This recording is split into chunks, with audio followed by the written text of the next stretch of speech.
China's twice us. They do 30 million new cars a year. So if you're running a car company that's tight on cash, eventually you want to get to China because it's a huge market. Every American company that goes to China has to have a joint venture. And the requirements of the joint venture are you split the cash 50-50. So we started to question our China team and said, is there a way that we could do this without a joint venture? And they said, no way. No way. No way. And so Elon, I could see he's getting this twinkle in his eye. He turns to me, he's like, would you be up for the first joint venture in China that doesn't share any economics?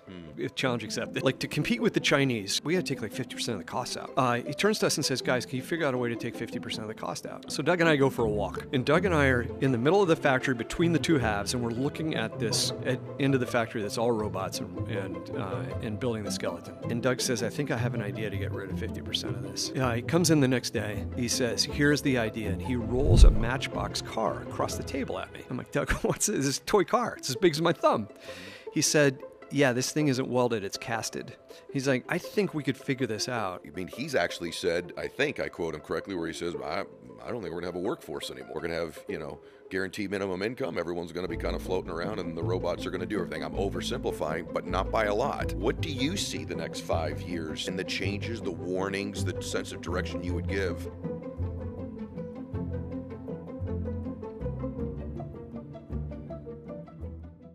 Okay, welcome back to the show, everybody. So today is going to be tremendous. I just finished reading this book. I have to tell you all, it's probably read 2,000 books for the show. I put this in the top 1% of all the books I've read doing this show. The author, he's had a little bit of success in his life. He was the president of Tesla. You've heard of them before. CEO of Lyft.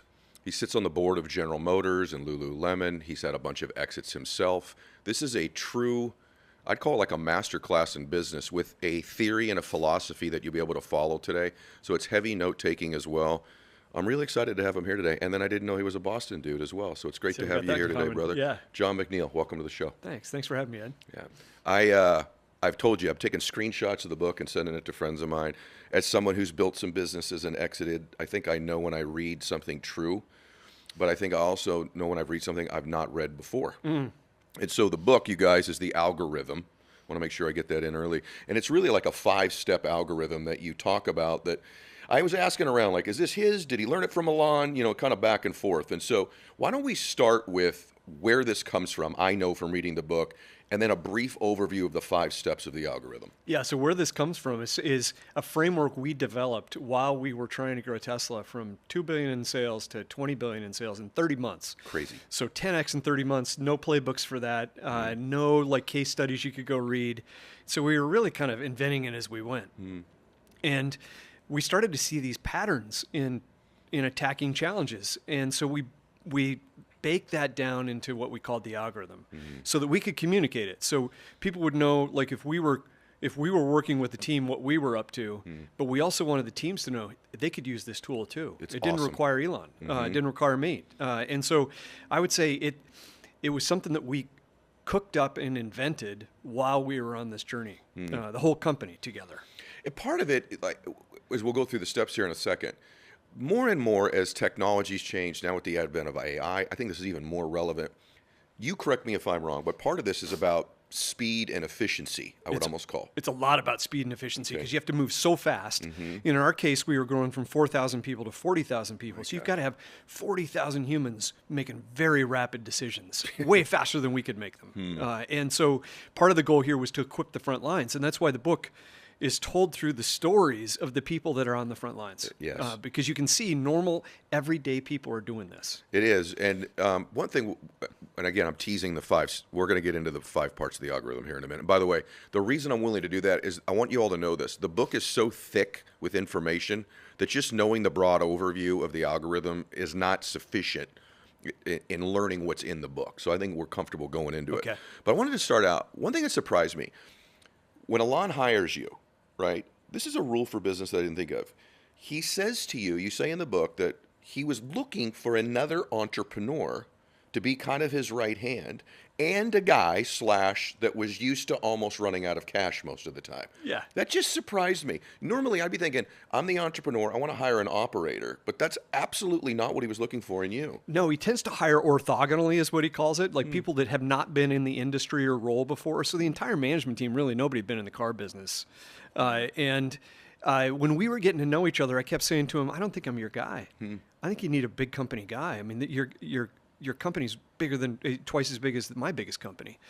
And he said, no, that's exactly what I don't need. And I said, why? He said, I need, as you said, I need a fellow entrepreneur because you know what it's like to carry the burden of payroll on your back and going to sleep at night, making sure that you can make payroll the next week. That's a pressure that big company people haven't faced. And he said, you need to know the entrepreneur's kind of life burden, which is in his words, it's staring into the abyss while chewing glass. That's good. He's like, I need somebody that's been through that. And he said, the other thing that entrepreneurs know how to do is allocate capital. Yeah. Because you don't have unlimited capital. You can't go to the market typically as an entrepreneur. Right. So he said, I run this place like a private company. Yeah. And so we don't carry much cash on the balance sheet. Every nickel has to matter. Well, not only do you not carry a lot of cash on the balance sheet, this blew my mind. This is Tesla, right? Right. And now, as we fast forward, we're looking at, in his case, arguably probably the first trillionaire in the country. Yep. Certainly creeping He's up on his way. He's on his way. He's the odds-on favorite if we're going to have one, right? But the company actually had 3 months operating cash at any given time. Right. That's incredible to me. 3 months cash on a company on that scale and that scope that wanted to grow that quickly. Yeah. And again, this is his mindset as an entrepreneur. If you fill the balance sheet with a lot of cash, people get soft, in his words. So he said, I want imminent death around the corner. Gosh. And it was even tighter than that. And we had 3 months worth of cash. We had 70 days of payables. That's crazy. So we had 20 days of cash. That's crazy. There was no room for error in this equation. You know what? Maybe this isn't in my notes. I wanted to ask you, but I want to ask your opinion about this. It's not in the book. Okay. So we'll shift just for a second. Based on that and that experience and that philosophy, you know the world we live in now. Everybody's raising money. Yeah. Everyone's giving away equity quickly. It's a raise. Literally, almost daily, probably like you, I'm getting hit with some raise for some thing. Yep. And I've always felt like sometimes these folks that are raising money prematurely they've got a false sense of reality in terms of success of the business, in terms of cash on paper, et cetera. Do you kind of think that culturally that's almost a perversion that's happened in the business marketplace? I think it's a real watch out. And I talk to young CEOs about this very topic. Like if you load your balance sheet up, everybody in the company knows that. And so therefore people aren't rubbing nickels together. They're not being efficient. They're being expedient. And when you're expedient, you're burning cash. And when you're burning cash as an entrepreneur, you're giving away your equity. That's absolutely It's so expensive. It is. This is so good. Okay, so based on all of that, now with that backdrop, talk to us about the algorithm. So the algorithm, we came up with these 5 steps that are core to how we drive innovation and solve problems. So good. So I'll just run through the 5 steps, then we can talk through some examples of these. But the first step is essentially question everything. Question every requirement that somebody's given you. Question the status quo. Question. So you can rip into what the essentials are that you need to deliver. Once you know that, then you develop a process from end to end that delivers that the most efficiently. Then you optimize the heck out of that just by doing it manually. And we'll get into some examples of that. And then you apply speed. Because you cannot have a process deliver quality with speed. Or without, you can't have speed without quality. Okay. So you get both. And then this is surprising the last step, given that we're tech people. The last step is automate last. Because if you automate up front, you're pouring concrete around your process. And if you discover improvements, it's really hard to improve it because now you got to go blast out the concrete of the software you developed. So those are the 5 steps of the algorithm. Let's talk about the application on them. And by the way, everybody, you got to get the book because the level of the stories that are in the book sort of illustrate the principles better than even probably what you and I will be able to do today. But one of the stories in the book, I've tried to do business in China a couple times. And it's sort of known, and I'm probably overstating this, I got to be careful, but it's sort of known in the business world. It is the hardest place of the developed nations to try to go do business. It's really hard. And in your case, if you're going to go over there and build a factory, they're getting a piece of it, right? And you have this great story in the book where Alon says to you, no, we're going to own everything in there, and you go over there and get this thing done. So to me, that falls under question everything. Like, is it true that that's the case? Can you tell them that story? So in the U.S., we produce 15 million new cars a year. And historically, we've been the biggest in the world. China's twice us. They do 30 million new cars a year. So if you're running a car company that's tight on cash, eventually you want to get to China because it's a huge market. But as we sat down with our China teams, they said, hey, you have to realize that every American company that goes to China has to have a joint venture. Right. And the requirements of the joint venture are you split the cash 50-50, the profits. And so that meant we were going to get half of it than we thought we would. So the first step of the algorithms question everything. So we started to question our China team and said, is there a way that we could do this without a joint venture? And they said, no way. No way. No way. This has never happened. GM doesn't have that. Procter & Gamble doesn't have that. Coca-Cola doesn't have no, there's no way this is going to happen. And so Elon, every once in a while, he gets this twinkle in his eye, and he and I kind of riff on stuff, and I could see he's getting this twinkle in his eye. He turns to me, he's like, how would you be up for, or would you be up for the first joint venture in China that doesn't share any economics? I said, I don't know how to do that, but I'm a challenge accepted. Really? So I went to China and sat down with our team and said, explain to me the Chinese system so that I could understand the base assumptions. And they said, okay, two things. One is that in America, the best students typically go off into business. They go to Wall Street, they go to consulting, they go to tech. That's not the way it works in China. Half of the best students go into business, half of the best students go into government. They're sort of split into two groups. And they, as they're new graduates of the top schools, they get a neighborhood. And they're the party official in that neighborhood, and they have one goal. They get a base salary, and they get a 2 to 3x their base salary and bonus for job growth. It's the only metric. Grow jobs in your neighborhood, now you get a part of a city. Okay. Do that in a part of a city, now you become a mayor. Do that as a mayor, grow jobs, now you're a party official in the province. And it goes all the way up to the top. So they have a system of government where everybody is operating off the same metric, and that is job creation. Okay. Super powerful and really simple. And they said, so industry and government are working hand in hand all the time to create jobs, because the way you survive in a single party system is you got to keep everybody employed. Yeah. So that's why this is important. So it said that's thing one, is creating jobs is a big deal. I said, okay, good. Check the box. We're going to create a lot of jobs. Second thing they said you need to understand is every year they produce a 5-year economic plan of industries they want to enter and eventually dominate. And this was 2015, and they just published their 5-year plan. Okay.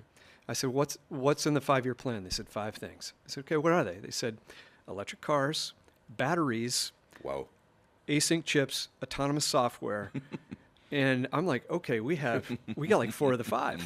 We are in a strong negotiating position here because every party official wants us because we can help them check their boxes. Yeah.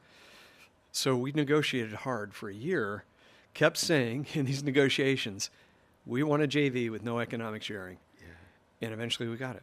That's unreal. Because we questioned that first assumption. But then you got to like learn what's the chessboard look like, and how can you maneuver through this to get to your goal? It's not just you can will something into existence. You got to like figure it out. Do you think that was easier because you were essentially a startup company as opposed to implementing this algorithm into General Motors or GE or someone listening to this who's they've owned 25 dry cleaners in their family for 40 years, right? Yeah. And now I don't even know that they know what their legacy thinking has become, right? Yeah. Like how do you step back and say, question everything? What are the things you should question? That was kind of the thing for me reading the book. Like in some of the businesses I own, like, well, we've just always done it that way. You know, everything is we've just always done it that way. And it seems to work pretty well.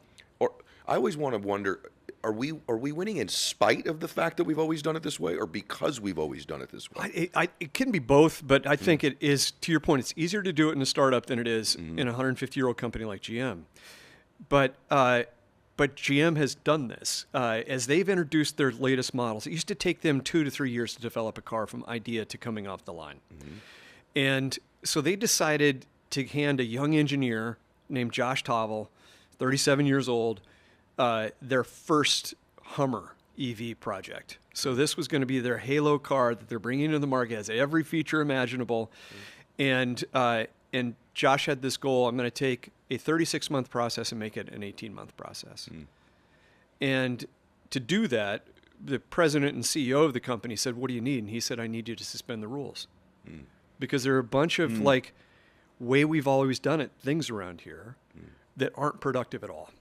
And so he was able, and his team were able to suspend the rules and put a team of ninjas together that actually delivered the car in 14 months. That's crazy. And it's so it can be done in a 150-year-old company too. It can be done. Yeah. Speaking of putting a car together, you know I read the book based on these questions, right? So I poured into this thing. Can you tell them about the casting example in the book? Because to me, this was a pivotal thing in the development of the company. Totally. And there's one way to do it, and then maybe there isn't anymore, right? Right. This is a pivot point almost in the company's history. So many of you have asked how to see me speak live, and for the first time ever, you can come see me speak live in person. All of my speeches have been private events, but now I'm teaming up with LifeSurge, speaking all over the country. LifeSurge is a one-day faith-based event where you'll walk in hungry for success, and you'll leave ready to build your resources to leave an impact on others. We're talking faith-fueled finance, growing your resources, crushing obstacles, and then, using it all for something way bigger than yourself. I'm joining LifeSurge in a few cities this year, and I'd love to see you there. I'll be sharing the stage with legends such as two-time football champion Tim Tebow, star of Duck Dynasty Willie Robertson, and leadership hero of mine John Maxwell, pastor and author Craig Groeschel, and worship with artists like Natalie Grant. Tickets are on sale at lifesurge.com. And just for my listeners, you can use the code ED30 for 30% off a ticket. There will be a link in the show notes, so click through and take some time to join us. Cities are being added all the time, so if you don't see one near you now, check back. I hope to see you there. So Elon, his method of leadership is to set crazy goals and then have people around him that will accept the challenge of the crazy goal and try to figure it out. So we're in a management team meeting one day, and he said, guys, like to compete with the Chinese, this was after we'd started our Chinese factory and we could see how efficient the Chinese auto industry was. He's like, to compete with the Chinese, we had to take like 50% of the costs out. And so he turns to me and Doug Field, who was the head of engineering at the time, now Doug runs EVs at Ford. He turns to us and says, guys, can you figure out a way to take 50% of the cost out? So Doug and I go for a walk. Really? And we go for a walk in the factory, and the factory is about 2 kilometers long. So it's 1.3 miles, basically 1.2 miles. And a car factory is kind of divided into two. First half of the factory is a bunch of robots putting the skeleton of the car together. And the second half of the factory is people hanging parts on that skeleton. And in the first half, it looks like an orchestration of hundreds of robots, because it is. And there are hundreds of parts that are getting welded together to create the skeleton of the car. And Doug and I are in the middle of the factory between the two halves, and we're looking at this end of the factory that's all robots and building the skeleton. And Doug says, I think I have an idea to get rid of 50% of this. And I said, what is it? He said, I got to go home and do some studying and reading about it, but I think I have an idea. See you tomorrow morning. So he comes in the next day, and he says, here's the idea. And he rolls a Matchbox car across the table at me. I'm like, Doug, what's this? This is a toy car. It's as big as my thumb. He said, yeah, this thing isn't welded, it's casted. Meaning they pour metal into a mold to create the car. And I said, well, Doug, the reason they can do that is because the pressure you have to keep molten metal in place is super duper high. You can do that for something as big as your thumb. Scale. You can't do that on car parts. They're too big. Like you blow this factory up, literally trying to pressurize that molten metal. He's like, I think we could figure this out. Are you willing to go on like an exploratory journey with me to figure this out? I'm like, 100%. What do you want to do? He said, do you have anything in the factory that is excess aluminum that we could melt? Hey. And I said, yeah, we've got a bunch of like scratch and dent wheels that we pull off of cars because they're scratched and dented, and we put them out back, and a recycler comes by every week and picks them up. He's like, awesome. Tell the recycler not to pick them up anymore. I'm going to put like a smelter back there, and with a few engineers, we're going to start dumping these wheels into the smelter, and we're going to melt metal, and we're going to put them into molds. And so we literally start to do that. Like we're literally chucking wheels into this smelter. It's melting the aluminum, and then we're pouring it into a mold as big as our hand and pressurizing it and getting that to work. And then we're pouring it into something that's maybe a couple of feet wide. And we go step by step by step until we get to the point where we've got a machine that's super powerful and sophisticated that can take half of the car's skeleton and mold it. Unreal. And this is called castings. And so if you were in the Fremont, California factory, you'd see that half the place is robots and it's building these skeletons. If you go to the Austin factory where they're building the Model Y, there is no half of that factory. Factory's half the size because they're just building castings, and all you do is stick these two things together. Unreal. And you got a car. Unreal. And so we figured this out, and it meant that cars were a lot easier to manufacture. One of the toughest things in car manufacturing is get everything to align. Sure. And that's because when you have a skeleton that's got several hundred parts, it's really hard to do that. But when you've got a skeleton that has 2 parts, super duper easy to do that. So it made the manufacturing quality go up. And there are all these benefits from that. But like, it's 8 years later now. We invented this 8 years ago. The car industry's trying to do this, and you cannot buy a casting machine anywhere now because Toyota's trying to figure this out, Ford's trying to figure this out, GM's trying to figure this out. Castings are the thing, but it came from... Why can't you buy the machine? Because there's such demand and there's so few of them. Okay. Yeah, because car companies now are like, gosh, these guys really totally have changed the industry. Isn't it unbelievable when you're listening to this, everybody, that a company like Tesla, like a pivot point like that, I got an idea. Let me think about it overnight. He rolls a little Matchbox car at you, and that completely transformed the ability to build these cars at scale and with the efficiencies in them. Totally. Doug's, like, one of the things I loved about being on these teams is, like, people were, like, pretty analytical, but really creative, too. And Doug's one of those. He's absolutely a creative genius. And so for him to come up with that, he completely changed an industry with that one thing. But it also came from a leader saying, I'm not setting a goal for 10% or 5% or 20%. I want you guys to whack 50% of the cost out of this thing. Yeah. It's amazing that, we'll get to that in a second, but what's amazing to me is all of these companies essentially had legacy thinking the entire time. All of them had the means, the capital, the engineers, all sitting there that could have done what you guys ended up doing. Yeah. But because they don't question everything, because they're not thinking about efficiency, because they're not running the algorithm, that's what I mean by the blind spot in your business, everybody, that you... Even if you're a real estate agent, it's just what is it that everybody's always done that doesn't need to be done anymore? Totally. It's mind-blowing to me. The other part I want to ask you, so he throws this thing out, 50%, let's cut the cost. First off, he set a tone, I assume, in the company where bad ideas were okay as well. Yeah. And that's something in most companies, too. People are afraid to kind of... Because if you just kind of fall in line, you're probably going to get a paycheck that month. I assume one of the good things, I'm sure there are other things that weren't good, but one of the things about working with him is he fostered an environment, is it fair to say, where ideas were welcomed that questioned tradition. Totally. Like, we would fail constantly. And if you look at his other business, SpaceX, I don't know, I mean, dozens of rockets they sent up into the sky that exploded. Right. Like, the total mission fails. And there's hundreds of millions of dollars blowing up in the sky, literally. And it wasn't like people got fired. It was, what can we learn from that? Because we knew we were on this learning cycle, and humans aren't perfect. This side of heaven, you're going to screw up. So we wanted to learn from the failures, and we kind of had this mantra, which is learn from the failure, don't repeat it. And if people were repeating failures, that's a problem. But if they're learning from it and incrementally getting better, that's what we wanted. Because the goals were so high that we knew you couldn't achieve them on the first whack. Was it an environment there? You said in the book that he has blind spots as well. And this interview is not we about all him. do. Yeah, we all do. Was it hard? I don't mean that. I have friends that are pretty close. So, did you sometimes feel like you were the adult in the room? I was trying to be the steady hand in the room for sure. That's like what I mean. Yeah. Just to and oftentimes take the other side of the argument. Like if he wanted to produce a car, which he did when we launched the Model 3 in 2018, he wanted to take the steering wheel and the pedals out because he thought we were that close to autonomy. And so I had to pull him aside and say, let me take the other side of this argument. If we don't get autonomy done, now we've got a bunch of cars without steering wheels and pedals, and we're going to cause our own extinction event. Whoa. Do you want to be the source of the extinction event? He's like, no, I don't. I said, yeah, I don't either. So how about we hold off on this? Because even if we do get autonomy, I'm not sure the government's ready to put cars on the road with us. So I said, there's 2 strikes against us. I don't want to cause the extinction event here. I know you don't either. And he would come back and say, thank God we had that discussion. Okay. Yeah. One personal thing you share in the book, and then we'll get back to the business stuff, but I've met you. I mean, you walk in a room, you acknowledge everybody. You got tremendous people skills. You got great energy. But it sounds to me as if over time there, at least your wife says to you at some point, you were you're losing who you are. I'm misquoting her here. You can clean it up for me, but I don't recognize this guy, or I'm losing you. Yeah.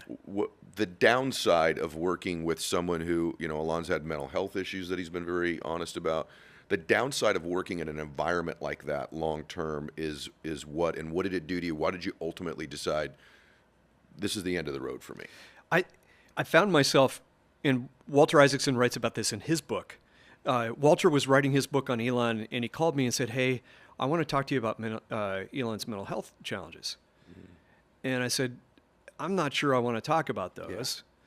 Yeah. He said, "Well, Elon actually gave me your number. He wants you to talk about those because he wants people to know that if they're struggling, there are other people that are struggling too, and he's one of them. And you can be successful even if you have mental health issues."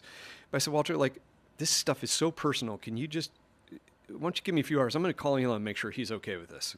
So I called Elon and said, "Look, he wants to talk about this. Are you okay with me going there?" And he said, "Yeah, because I want people to know if they suffer from bipolar that they can get through this too and have a successful life." So I got back together with Walter. Walter said, "Tell me about the implications of dealing with somebody with bipolar." And I said, "Well, the implication for me was I'm pretty good at running businesses, but I have no skill set in helping somebody through severe depression and bipolar." And I found myself dealing with that more and more. And I was trying as best as I could to help him, but I didn't have the skill set. And eventually my wife saw the symptom of that, which was, she said, "You are stressed out and upset all the time." And I didn't recognize that, but she had enough perspective to recognize it. She said, "Why do you think that is?" And I said, "I think I know why it is. I'm trying to solve a problem for which I have zero skills. This is like me getting thrown into a major league baseball game, and I'm on the mound, and I have no idea how to throw a ball 90 miles an hour, much less make it move."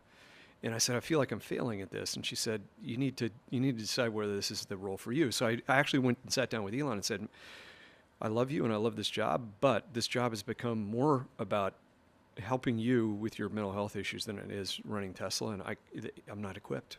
Wow. Yeah. That had to be one of the hardest decisions of your Totally life. hard. Yeah. Totally hard. Yeah. What is it like? What's the other side of it? Sell us the dream or the nightmare. I've had friends of mine that I've been fortunate that I've been involved compared to you. It's ridiculous, but I've had some small exits and success in my life. But I've had other friends where we've gathered and talked about that journey and had people ask us, if you had to do it all over again. I think the guy who was running NVIDIA said this or something. If you had to do it all over again, what advice would you give me? And he says, I probably wouldn't do it all over again. And I'm wondering, what is it like? Take us into what's it like emotionally, physically, the good and the bad of watching the dream happen for a company, coming in when it's an idea, Right. And then taking it to a place that's what is that like? Like, all these entrepreneurs have a dream. You've been involved with Lyft. You've been involved with Lululemon still. You've been involved with Tesla. I mean, Yeah. Your resume's bananas, right? But even in the Tesla case, what is this process like in your life when you go through it and you see it happen? I think maybe the core skill entrepreneurs have is problem solving. And problem solving, you get to use the right side of your brain, left side of your brain. Left side of your brain is like you're analyzing the problem. The right side of your brain is you're creating solutions. And you become this like ninja problem solver. And out of those solutions, then stuff gets created. And so that for me was the satisfying part. Okay. Was we're knocking down these problems, and now we've got the ability to build a car for half the cost. And if we can do that, a lot more people are going to be able to afford to buy the car. So now this dream is starting to become reality. The second piece of the satisfaction for me, though, was teaching people how to do this, and then watching them do it, and then seeing that they were able to do much more than they thought they could do. They just had never been in the situation where they were challenged and equipped with the tools to do it. You say challenge, is it being pushed? I would say, I'll give you an example. There's an example in the book of this woman, Nikki, and Nikki ran delivery at the factory. So people would fly to the factory to get their cars delivered right off the line, which is a pretty cool experience. And she was doing this a couple of dozen times a day and had a team doing it. And then at the end of the quarter, hundreds of cars would come off the line, and they'd do it several hundred times a day. And I watched how effective a leader she was. And we had this challenge worldwide where we didn't know how to deliver these cars very well and efficiently. And so I gave Nikki a battlefield promotion. I said, Nikki, you're going to be in charge of this globally. And she looked at me for a second and looked like, she had a look of terror on her face. She's like, I'm not sure. And I said, no, I think you can do this. And we're going to help you. Like, we're going to surround you. We're going to teach you how to do these things, teach you the algorithm and the tools. And about 6 months later, she had mastered that.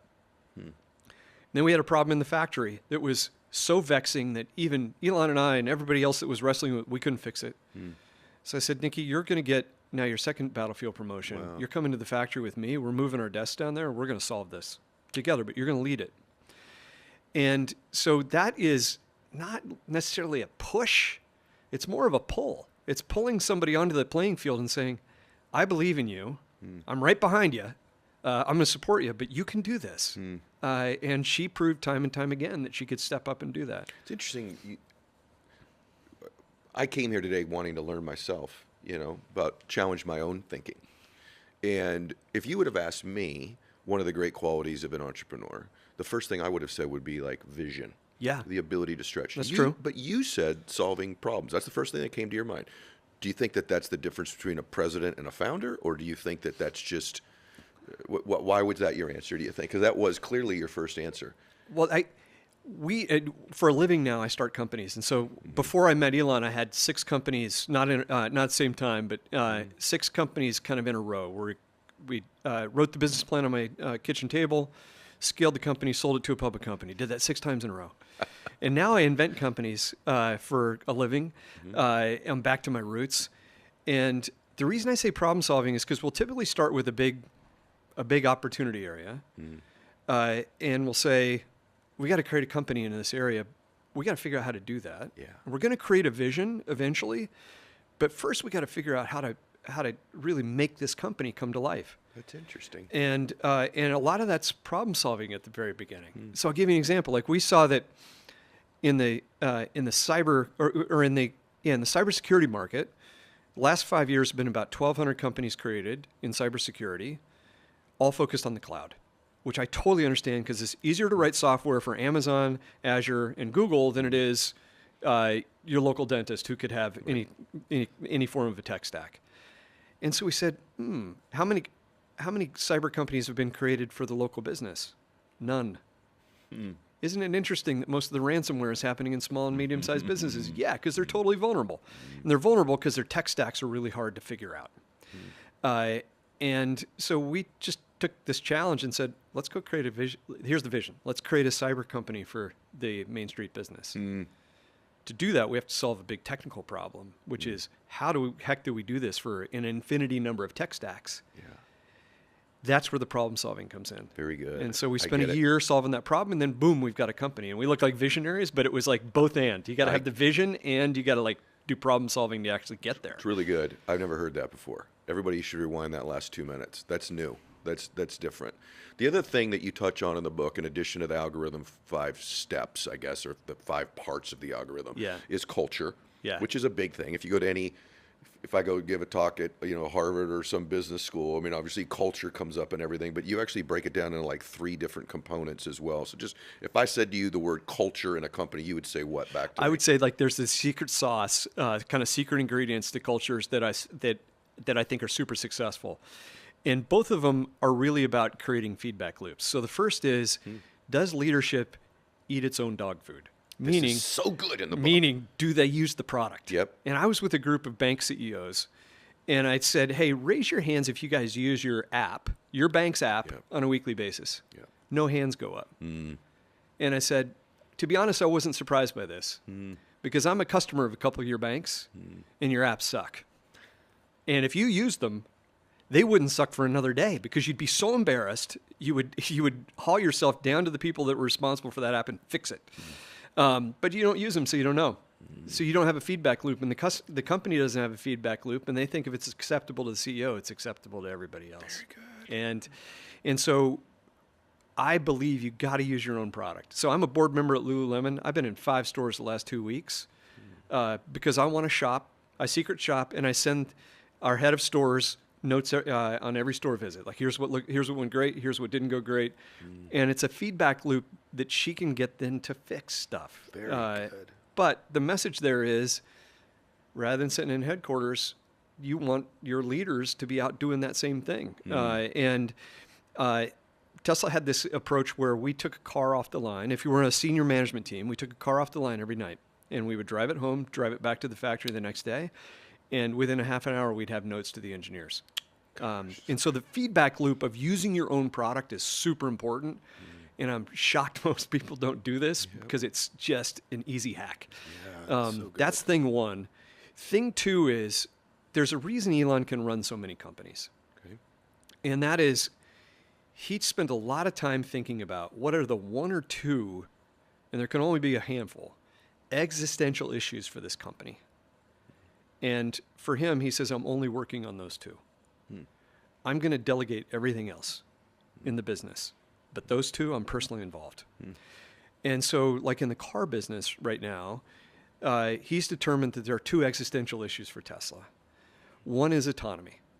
If you don't have a car that's a chauffeur, and another company gets there first, you're going to be out of business. This is like a flip phone to iPhone moment. And he really does believe this, I think, that if you're a flip phone maker like Nokia, Motorola, BlackBerry were, when the iPhone came out, your market cap didn't fall by half. It went to zero. Zero. So that's existential. You've got to be first in that technology.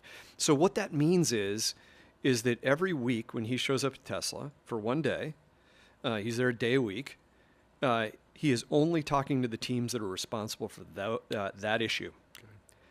And because it happens weekly, there's weekly forward progress, because teams, when they meet with the CEO, don't bring their B game, they bring their A game.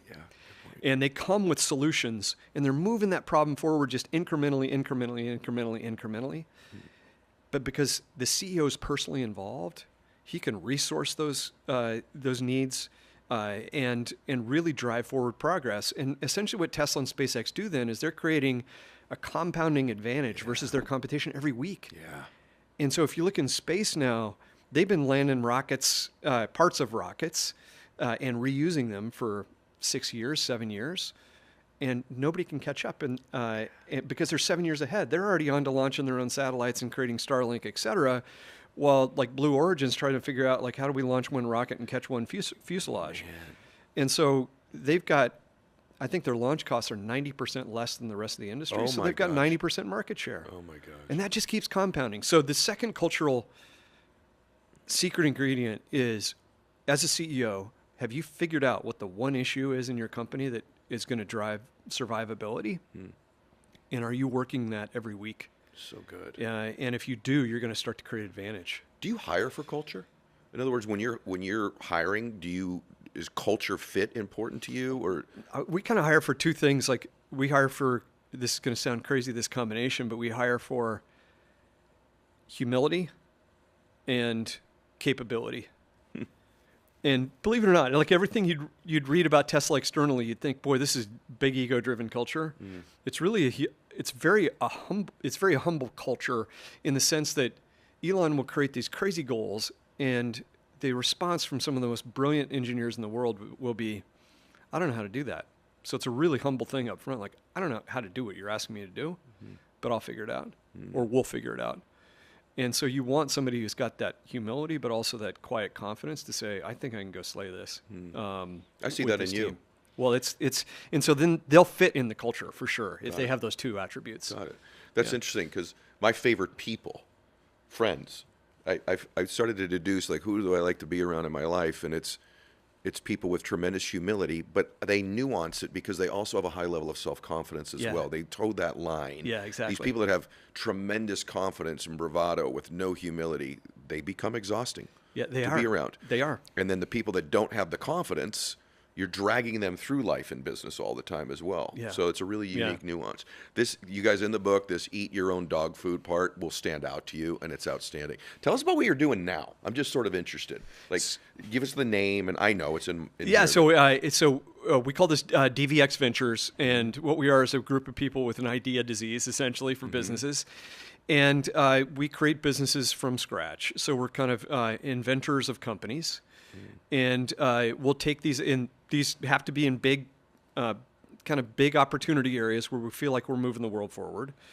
And we've created 12 companies in 5 years. And we just have this systematic way of doing this where we'll come up with the idea for the company, we'll get the first product into the market, we'll get it to post revenue, and then we go look for a second or third time entrepreneur who has had success, but they don't have their next idea. Yeah.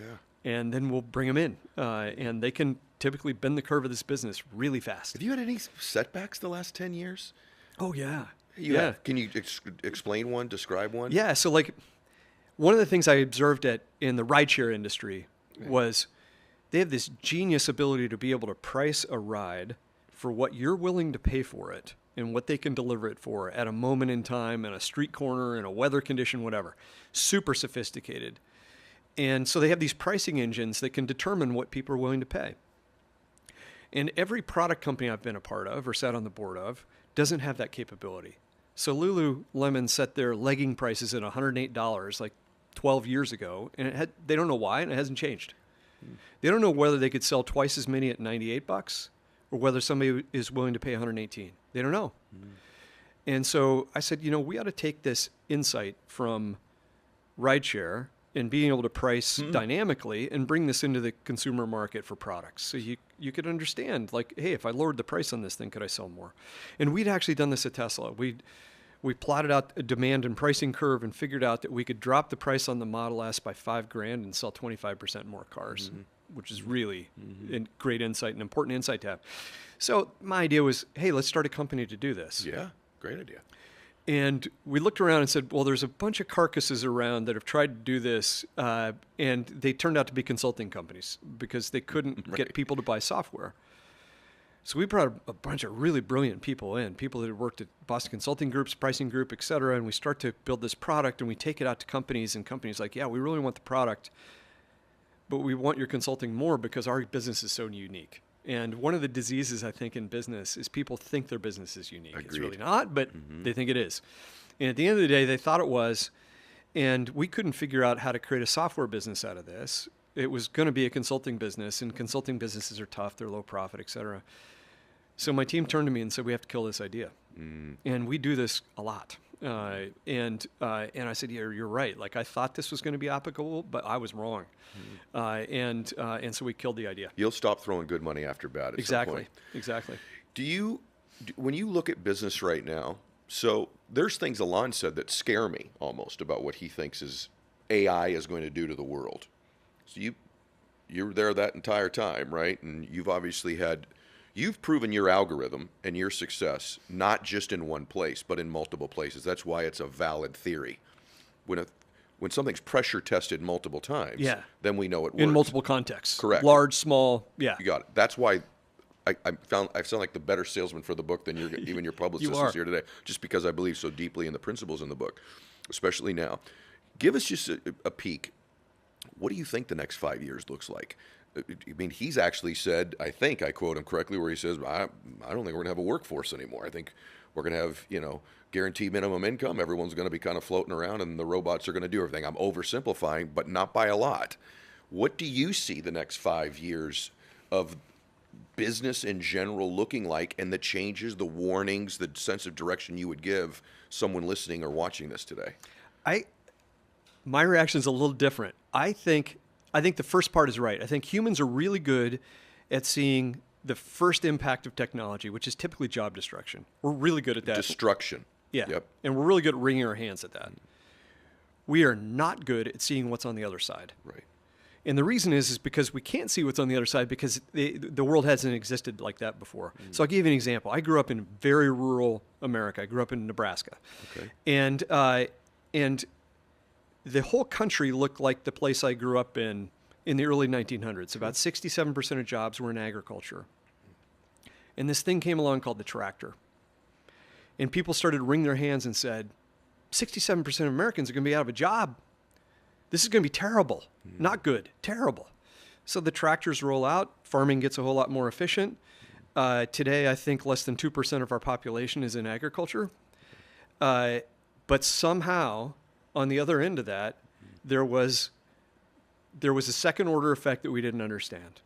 And the second order effect that we didn't understand was a couple things. One is if mass production of food exists, it makes it a lot cheaper, so people need less income to afford food. And then if they have more income, they can invest in other things. The other thing that you could invest in was this tractor was the product of the beginnings of an industrial revolution that then created all kinds of industries, cars and trucks and trains. And you go on and on to today to computers and pharmaceuticals. So what jobs get created? Well, car factories need people. And then you got to build roads. And so you have construction jobs that get created. And I watched this even in my own life. When I was a kid in this rural place, to make a long distance call, I had to push 0 on the phone and talk to a human being. And I knew her. She was in my town. She was an operator for the local phone company. And what she did physically was take my call and plug a wire into the national system so that could create a link for a long distance phone call. And she did this all day long. And then sometime in the 70s, really bright engineers at Bell Labs figured out an electronic switch that could connect those two systems without a human having to connect 2 wires. Or a plug on each side. And overnight, 800,000 operators were out of a job. Job's gone. So it looked a lot like AI, big technical revolution. All these jobs are going away. And this could be massive unemployment for these people. But we couldn't see what was on the other side of that. And some entrepreneurs, once they discovered that you could switch for free, said, oh, we're going to make long distance calls free. We're going to have this special area code. It'll be 1-800.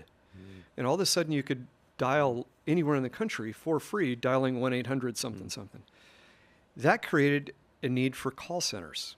And now there are millions, not 800,000 people, millions of people employed in call centers. We couldn't see that on the front side. And so now we say, okay, AI is going to take all these call center jobs away because the AI does support really well. And there's going to be massive unemployment, and we're going to have universal. I'm not sure that that's the case. If you look historically, every major technical breakthrough has led to an increase in GDP for humanity. Very good. So, like, I don't subscribe to the doom and gloom. We're not going to have jobs. I just don't think that's the way the world has worked historically. And this could be the first time in history, and I could be wrong, but I think we're going to see opportunities get created that we can't even imagine sitting here today. I'm glad to hear you feel that way. Okay, last question. It's a 2-parter. Okay. By the way, I've enjoyed today so much. Me too. We could do 6 hours and it would fly by. Yeah. A, commercial for the book. Why should someone get the book? And then B, attached to it.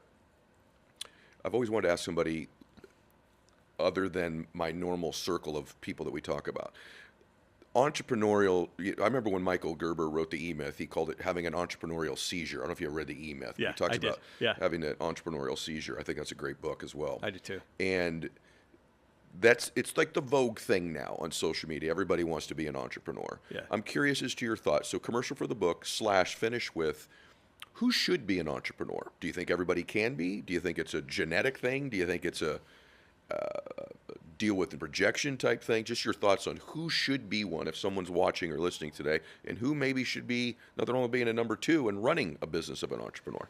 Yeah. So like the reason I wrote the book was I wanted, first of all, I wanted people to know how Tesla operates. And this is largely how SpaceX operates too. And there's this operating system we use, and it's called the algorithm. And I wanted to get that out there, that framework out there, so that we could drive more innovation in this country. And that was my primary motivation.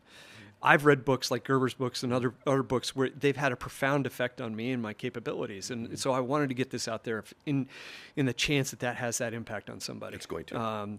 And then should people be entrepreneurs? Like I teach like you do in business schools, and I'll have students come up to me at the end of class saying, I want to be an entrepreneur. And my first response is, are you sure? Like, are you really sure? Do you know how hard this is? Like, this is really hard. And it's really enjoyable if you're wired for it, but it's super duper hard. And I think when I was starting my career, there was a guy that I was working for who spotted in me that I was an entrepreneur. And he said, you ought not to stay here as an investor. You ought to go be an entrepreneur. And I said, okay, what do you see in me? And he said, well, I see that you want to be hands-on solving problems. I see that you're a creative. You want to create. And you can't really do any of those in the kind of job that you're in right now. And so those are the first 2 things I ask entrepreneurs. Like, tell me how creative you are. Like, when you look at it, if you're looking at a situation, do people often say to you, "Wow, you look at that with a different angle than the rest of us are looking at it"? That gives you the creative insight to create something that is going to be meaningful, important, and so that's the vision piece. Yep. And then essentially, are you stubborn as hell? Yeah. Because you're going to hear no 500 times for every one yes. You just got to be able to ignore that. You have to have you have kind of like short-term memory and like misplaced confidence that you can fix that. So like if you're just stubborn as hell and you're creative, you're going to have a pretty good chance of success. But if you're not, then this probably isn't the thing for you. So good. You said meaningful. Today was. This was really meaningful. I've done a lot of podcasts, brother. I'm really, really grateful that we did this today. Same. Yeah, I'm really grateful you wrote the book. Thanks. You guys get the algorithm. You just take my word for it. Get the book. You're going to be glad that you did. It's going to help you in your business. It's going to help you execute better. It's going to give you a philosophy and a theory that he's applied in multiple businesses, but particularly Tesla, which has done pretty good. 3 months operating cash. That still blows my mind. John McNeil, thank you for being here today. Thanks for having me. God bless you, everybody. Share today's episode. Take care.